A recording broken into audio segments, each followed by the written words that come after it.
बड़ी खबर का रुख कर रहे हैं दिल्ली से। बीजेपी मैनिफेस्टो समिति की बैठक कल दोपहर 3 बजे होगी।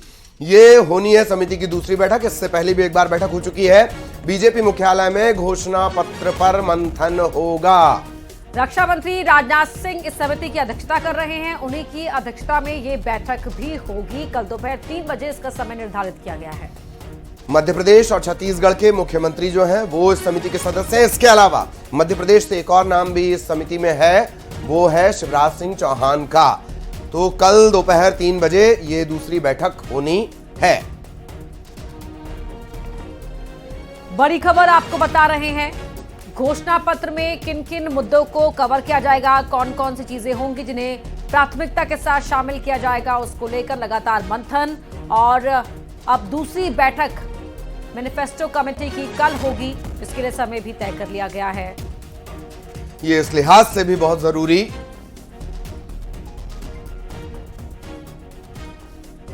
और सहयोगी विनीत इस वक्त हमारे साथ जुड़े हुए हैं। विनीत, क्या कुछ अपडेट? कल फिर बैठक? जी ललित, निश्चित तौर पर मैं आपको बताना चाहूंगा कि मैनिफेस्टो कमेटी की बैठक जो है वो कल फिर होगी। राजनाथ सिंह की अध्यक्षता में यह बैठक होगी। मैं आपको बताना चाहूंगा ये बैठक जो होगी कल दोपहर 3 बजे होगी। और जिस तरह से पिछले पहली जो बैठक हुई थी 1 अप्रैल को जो पहली बैठक हुई थी, वहां पर जो सुझाव आए थे, विभिन्न माध्यमों से जो सुझाव आए थे, नमो ऐप के माध्यम से सुझाव आए थे, बीजेपी ने वैन की रवाना किया था उसके माध्यम से सुझाव आए थे, मिस्ड कॉल के माध्यम से जो सुझाव आए थे उसे बीजेपी ने संकलित किया है। और इसके बाद जो हमारे सूत्र हमें बता रहे हैं, प्रधानमंत्री नरेंद्र मोदी के साथ बीजेपी राष्ट्रीय अध्यक्ष जेपी नड्डा और साथ ही साथ केंद्रीय गृह मंत्री अमित शाह ने जो है मैनिफेस्टो को लेकर के बैठक की है और उस पर जो है वो चर्चा हुई है। और इसके बाद अब संकलित में हो गया है, सबसे सुझाव मांगे गए हैं जो बैठक में थे, मौजूद थे। और उसके बाद कल यह बैठक होगी जिसमें मैं अब आगे मैनिफेस्टो की ओर बढ़ा जाएगा। एक बड़ी बात यहाँ पर मैं आपको बताना चाहूंगा कि जिस तरह से प्रधानमंत्री नरेंद्र मोदी जो है वो लगातार फोकस करते हैं, 4 वर्गों पर लगातार फोकस करते हैं।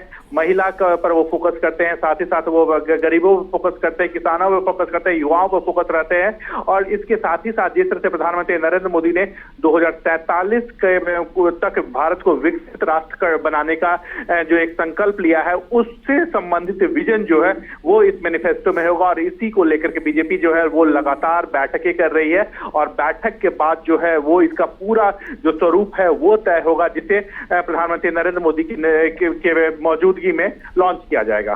तीसरी बार वापसी के लिए विनीत, जाहिर तौर पर यहाँ बीजेपी पूरा जोर लगा रही है और जिस तरह इससे पहले भी बीजेपी इस बात को लेकर श्रेय लेती रही है कि जो चीजें वो घोषणा पत्र में शामिल करती रही है वो उसने जमीन पर भी करके दिखाया है। पिछली बार नेशन फर्स्ट का फॉर्मूला, और जैसा आपने अभी बताया कि जिन 4 जातियों की बात प्रधानमंत्री करते हैं, गरीब, युवा, आदिवासी, किसान, उन पर फोकस दिख सकता है। निश्चित तौर पर मैं जिस तरह से मैं नेशन फर्स्ट की बात जो है वो भी बीजेपी लगातार करते रहती है। साथ ही साथ बीजेपी में ये हो या प्रधानमंत्री नरेंद्र मोदी हो, लगातार ये कहते हैं कि जिसका वो शिलान्यास करते हैं उसका उद्घाटन भी करते हैं। एक बड़ी बात यहाँ पर मैं आपको बताना चाहूंगा कि प्रधानमंत्री नरेंद्र मोदी हो या बीजेपी के जो लोग हो वो लगातार विपक्षी पार्टियों पर आरोप लगाते थे कि उनके समय में पॉलिसी पैरालिसिस थी, लाल फीताशाही थी, जिसके कारण कामकाज जो है वो नहीं हो सकता है। लेकिन जहां से प्रधानमंत्री नरेंद्र मोदी जो है वो लगातार इस बात को कहते हैं कि वो शिलान्यास भी करते हैं और उद्घाटन भी करते हैं, तो साफ तौर पर उनका कहना है कि तो तेजी है वो तेजी देखने को मिली है, कामकाज में तेजी को देखने को मिली है, जिसके कारण जो है विकास जो है वो हुआ है। साफ तौर पर उनका यह कहना था कि भारत जो है वो 11वीं अर्थव्यवस्था से 5वीं अर्थव्यवस्था जो है मोदी के कार्यकाल में बन गया है। अब मोदी, प्रधानमंत्री नरेंद्र मोदी के तीसरे कार्यकाल में बीजेपी का यह दावा है कि तीसरी बड़ी अर्थव्यवस्था जो दुनिया की बीजेपी बन जाएगी और इसको लेकर के लगातार जो है वो काम जो है वो किया जाएगा और इसका कहीं ना कहीं प्रतिरूप जो है वो घोषणा पत्र में मिलेगा। जी, धन्यवाद आपका विनीत इस तमाम जानकारी के लिए।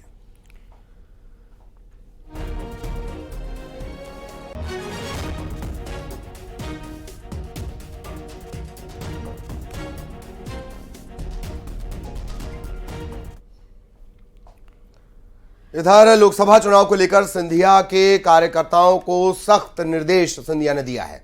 कार्यकर्ताओं और समर्थकों को हिदायत देते हुए दिखे ज्योतिरादित्य सिंधिया। ये वीडियो सोशल मीडिया पर वायरल हो रहा है। वीडियो में सिंधिया ने कहा कि सब लोग अपने अपने काम में अपने अपने इलाके में लग जाएं, माल्यार्पण में ना लगें। काम चाहिए मुझे, मुंह दिखाई नहीं, ये बोलते हुए यहां नजर आ रहे हैं ज्योतिरादित्य सिंधिया। वीडियो वायरल है।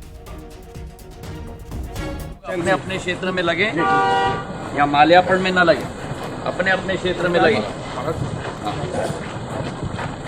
काम चाहिए मुझे।